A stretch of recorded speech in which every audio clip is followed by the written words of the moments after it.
Hi, I'm Kathy Dobson. And I'm Jocelyn Lindsay. Welcome to another episode of 5 Minute Indie Insights, where we untangle writing and publishing and marketing chaos because we want you to learn all the things with less weeping and more wine.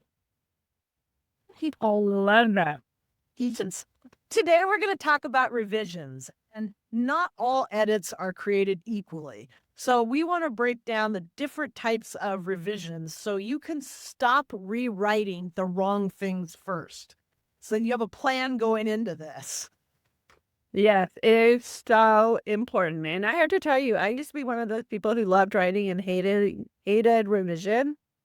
But once you learn how to do it right, you realize the power of revision. I like to use the analogy of when you're writing, you're actually creating the sand that goes into the sandbox, or the stone you're going to sculpt. It's really raw material. When you start revising, that's the artistic part of it. Yes. And that's the fun. That's where you start seeing what it's going to be. You really start getting the chance to the story starts for me as well. The story starts coming alive there. And I think for a lot of writers, we think that the beginning, if we don't get it out perfectly, then the story's not going to happen. And really, it's the revisions, it's the going back through it. And that's really where it comes alive for most writers. And I just want Yeah. writers to get there. I want us to get to this point. That's right. And you have to have a manuscript to get there. Though a lot of people will write a couple chapters and they'll revise this first three chapters endlessly.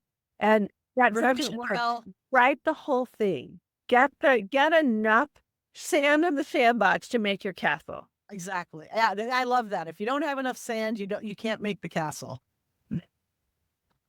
I start by showing you I put together this revision pyramid that I use. If you'll turn on sharing.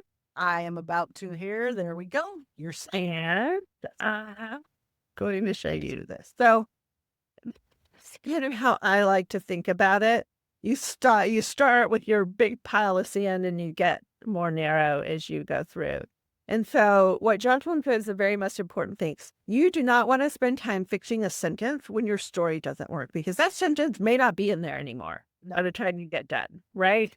Yeah. It's one of the problems that we both see with writers who write a few chapters, exactly what you said, Kathy. Write a few chapters, go back and fix it. Write a few more chapters, go back. You never get out of that revision hell. You're basically just running around in little circles. You've got to get to the end. Right. So when you get to the end and you have all the sand in your sandbox, the first thing you want to say is, does the story idea work? And is there character development? You have to have a story that hangs together from beginning to end. Yes. It have to make sense and it have to say something about the world. So this is really, I want you to know that this is fixable. Mhm. If something happened and you made a left turn somewhere in your story, that's okay. You take that whole revision, you go back through and you figure out what it's supposed to do. One of the most powerful things that you can do is create a new outline. Yes. Once you have your whole story written. Yes. Because then as Jocelyn said earlier, sometimes you're telling yourself the story as you go along, even if you've outlined. Yeah. That's one of my favorite things to do with writers is start with an outline, write it. Now take the book you've written and create a new outline. And what is the book you actually wrote? Because that first outline is what you're envisioning. Then you write it, and then you have what actually made it to the page. And I love that exercise because sometimes it's like, oh, I wrote an entirely different book than what I was thinking. Absolutely. I've done that before. Yes. The first thing you want to look at is it a story that hangs together, and are the characters that work all the way through? Do they have a character arc? That type of thing. Then you go into perfecting the storyline, right? Do you have plot holes? Are there timeline issues? Really take a look at that character arc and make sure it's an arc and there aren't big gaps in places, right? So it's a little bit more fine level. Yeah. Yeah. Does the logic work? That's those big things. Yeah. Perfect way to put it. And then go back and make sure you have your pacing and momentum. because you need the story to work first, right? Yeah. I mean, that's the most important thing. But then you need to make sure that that story is moving from chapter to chapter, is moving from scene to scene, paragraph to paragraph, sentence to sentence, that you got that story flow in there. Yeah, and a lot of times you can't tell if pacing and momentum are a problem until the story is on the page. Because what sounds good in your head or what might be working in an outline may not be the reality of what you've put on the page. Right. Right. And then after that, finally, after all of that, you look at language, right? And start making your sentences good. So we're more than halfway through the paragraph before we even start working on sentences. And this is the place that we see beginning writers waste a lot of time, is they're working at the sentence level. And again, that sentence may not be in their story. And then, Yeah. These last couple of ones especially get done way too early. I think because they're obviously they can look grossly wrong immediately. You know if yeah, the grammar is not working. You know if the language is not working. But the language and the grammar don't matter at all. If the logic doesn't work, the story's not consistent, the characters aren't. Yeah, so it's like you've got to like do this the right direction. Otherwise, you're wasting a lot of time. right. You're spending so much time hitting the grammar just where you want it to be when the rest of it doesn't work. And again, that sentence won't be there because you got to fix the stories. Nobody cares. Yeah, nobody cares about a pretty sentence if the story can't hang together. Yep. So once you've done that and the language is pretty, right? Then I do a grammar check, and there are some great online programs, Pro Writing Aid, AutoCrit. I should use both of those with every single book because some of them do better in some areas. So run it through one of these programs, right? You may not know that you have a bunch of sentences that are 65 word long, which is way too long.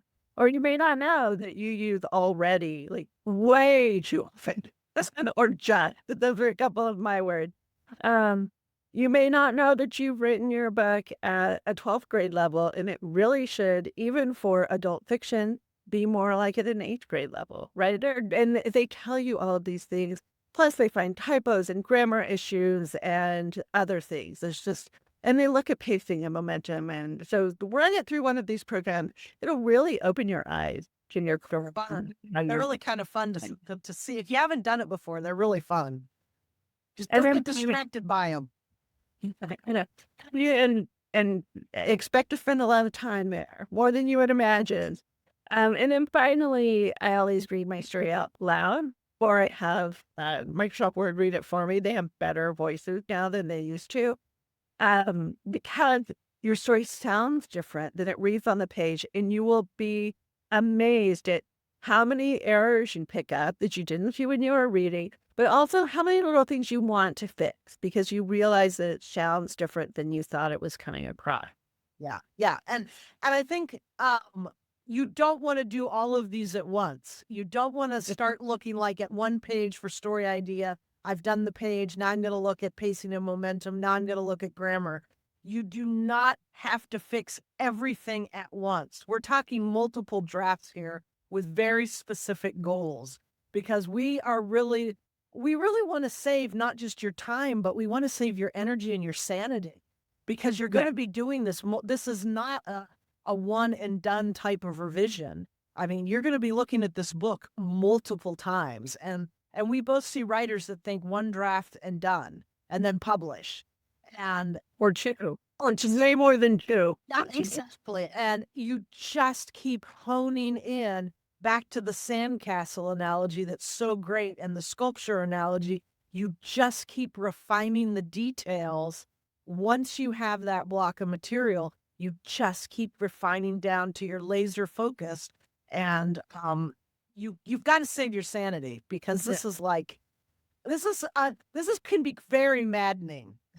And you can always get help anywhere along the pyramid, right? The fat part, you can get a developmental editor if you can't figure out if that story's hanging together or how to fix it. Yes. right? For language, you can get a line editor. For grammar, and I would recommend you do this no matter what if you're self-publishing, absolutely get a proofreader, right? But there are professionals who can help you all along the way. So don't feel like you're out there all alone. That becomes easier the more books that you write. Yes. But, there is help. But definitely, start by writing the whole book and then making sure that book works and then just work your way down. And when you and this is not and I think it's important to say that this is not an act of finding where you failed. It's not an act of finding the places where you haven't done a good job. Editing is not failure. Deleting words, moving things around, it is not failure. And I've seen a lot of writers, they equate the editing process that I have somehow failed. I should have been better. I should have known this. That they've lost something.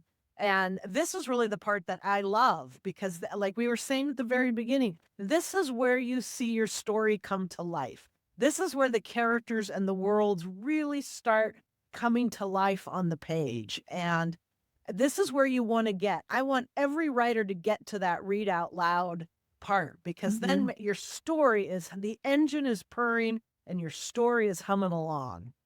And you are creating art, and it's not easy. Spend the time, do it right. I mean, but when at the end, you will have a beautiful piece of art that you're proud of. Absolutely. So we want you to more wine, less tears when you get to this process. So thank you for joining us on this week's episode. And we would hope you find something useful and let us know about it. We'd love to hear what's working. We'd love to hear how many revisions you do. And the both of us do multiple revisions. When they're downloaded.